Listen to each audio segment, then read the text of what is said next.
Start the clock.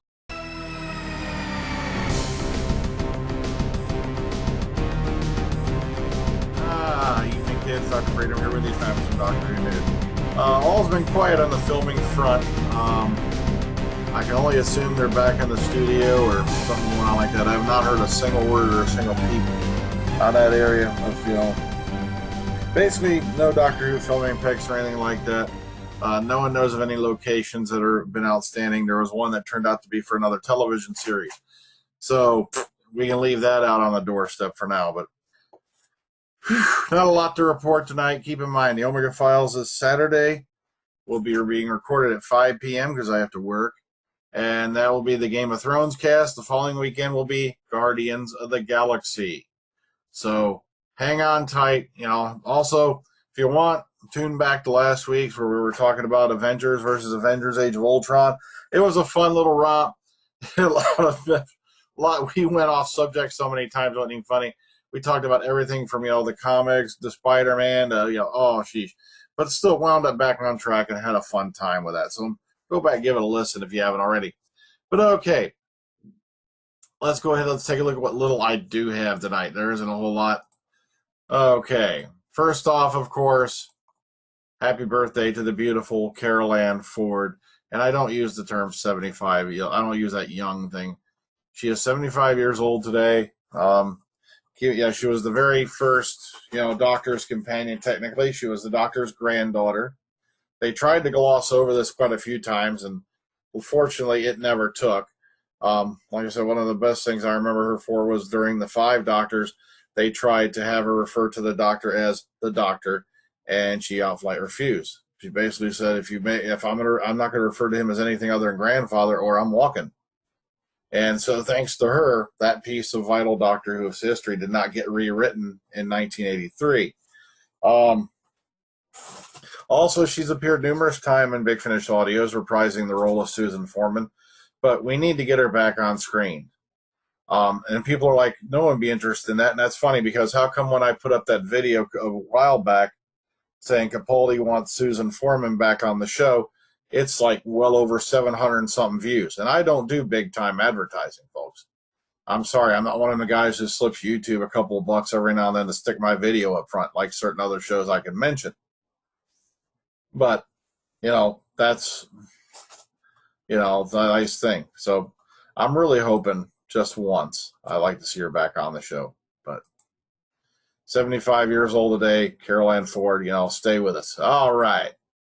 Now, this one was put up, and I'm not sure when this was done, but I just really, really like this. And this was over on the Mind Robber. And it's basically, it's a Dalek recognition chart. And it goes all the way up to 2005 with Dalek. And it doesn't go any further than that, unfortunately. They don't have the new paradigm. So then again, who wants the new paradigm? So this is just a nice, nifty little chart. If you want to go take a look at all the various differences that have occurred in the Dalek, what do you call it? Dalek configuration over the last 50-something odd years. It's just a nice little chart. I love this. This is so cool. So go check this out, see how they've changed. And you like how her and the Daleks were so damn short. I'm not kidding. It's a whole other thing. I'll have the link up for this so you can go take a look at this. I really like this. Also, just for a trivia fact, in Planet of the Daleks, see this guy right here? The Supreme Dalek, or one of the Supreme Council. That was actually being reused from one of the leftover Daleks from one of the movies. Remember the Peter Cushing movies? So, go check these out. I thought that was just really neat. Okay, and on a sadder front, John Hurt's been diagnosed with pancreatic cancer. He revealed that he has been diagnosed with the early stages of pancreatic cancer, and this is a statement to the Press Association. He said, quote, I've always been open about the way in which I conduct my life, and in that spirit, I would like to make a statement. I've recently been diagnosed with early-stage pancreatic cancer.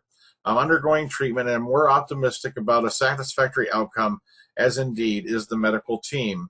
I'm continuing to focus on my professional commitments and will shortly be recording Jeffrey Bernard is Unwell, one of life's small ironies, for Radio 4, end quote. Now, we have Alex Ford, CEO of the Pancreatic Cancer UK, probably the only national charity fighting pancreatic cancer. Here we go. He goes, quote, "We are deeply saddened to learn of Sir John Hurt's recent diagnosis of pancreatic cancer, but eternally grateful for his openness in talking about the disease and its treatment. This can only hope raise much-needed awareness of pancreatic cancer and the importance of early diagnosis. Importantly, John Hurt's attitude and optimism will provide hope for many others affected by this disease. We wish him the best with his treatment," end quote. Now, keep in mind, they've caught this early. Also, there are a lot of organizations out there. I was listening to, now, I don't know how many people are familiar with Christopher Titus. I was listening to the Titus podcast a couple weeks ago, and there was a clinic that his mother-in-law is being sent to where they have a totally different treatment, and they've had a higher success rate. So this disease is being conquered. It's not being cured or anything like that. But it's, there's hope. They've caught this early. Chances are they're going to get on top of it, hopefully before it gets any worse. So, nice to know that, they've caught this in its early stages, and, and that he's so full of hope and optimism. You go, Sir John Hurt. Keep it up. Okay, over in Casturbius. Now, this had to do with, I've never even heard about this one, because I was hearing like Ben Daniels and all that for the 12th Doctor, and, finally, in the last couple of weeks, we heard about Peter Capaldi. He goes, "I have no idea where the 12th Doctor rumors came from." Now, he had people crawling all over him back during that time about the fact that somebody had let it out that apparently he was going to be the 12th Doctor. It turns out it was totally bogus. And keep in mind, this is what I keep saying on this show. Beware of false prophets. This happens a lot more than you think. You got to be very, very careful of your sources. I remember back when I was watching the show, and I think it was sometime during Series 6, or was it Series 5, that there was a thing, and it was actually printed in a couple newspapers, that Gillian Anderson was going to play the Ronnie. At the end of, I think it was either Matt Smith's first or second season. If anyone remembers that, let me know. And it turns out it was totally bogus, of course. So, got to watch out for this stuff. Okay, next up, Blackwork trailer. This is Sheridan Smith's new ITV drama. Sheridan Smith stars as a policewoman determined to find out why her husband was killed, and this begins Sunday the 21st of June. Now, the reason I bring this up is Sheridan Smith is well known in Big Finish Audio as Lucy Bleed Miller. Incredible companion. Matter of fact, her name was even said during the 8th Doctor's shall we say, regeneration appearance for Night of the Doctor. That was one of the names he said was Lucy Miller. So she's, also, I highly recommend the 8th Doctor Adventures, which he plays a pivotal part, and it ends let's just say you want to listen to all of that series. It's really, really well done. Okay, lastly for today, once again, John Barrowman wants Captain Jack back. Okay, we can't even get a classic companion on the show yet. Oh, well, and Barrowman's hoping to. I don't have a problem with Captain Jack. Matter of fact, I think it would be interesting to see how Captain Jack bounces off Peter Capaldi. But unless something radical happens, I don't see it happening. It would be a nice thing to happen. But come on.